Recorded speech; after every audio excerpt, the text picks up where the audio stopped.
Hello, my name is Kelly Brotman, and I am representing the University of New England in favor of the federal BMI monitoring policy. As a former school teacher and as a current medical professional and a candidate of Master of Public Health, I have seen firsthand how programs can be implemented in schools, as well as the complications of chronic health conditions that are being documented in younger and younger people.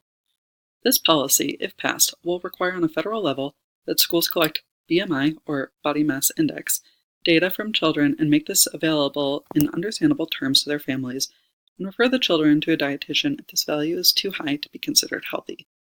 A high BMI can lead to many health conditions: type 2 diabetes, high cholesterol, chronic orthopedic problems, etc. Parents and families may be unaware of the serious risks that their children may be in danger of by having a high BMI. Often, families rely upon information from schools to know that a health problem even exists at all. How many of us recall from our school days the constant checks that were going on in school? Vision checks, hearing checks, lice checks, sometimes even scoliosis checks.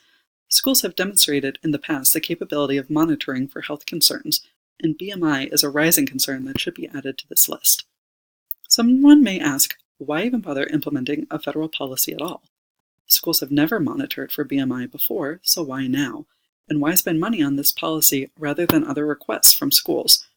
Health conditions that used to be seen in primarily only adults are now being seen in children across the country, and this is very alarming. The implication of BMI in various health conditions is better understood now more than ever, and it is the responsible choice to monitor children for this new health standard. Another policy alternative is to make participation in BMI monitoring optional. This sounds alluring, but would create widespread issues regarding equity.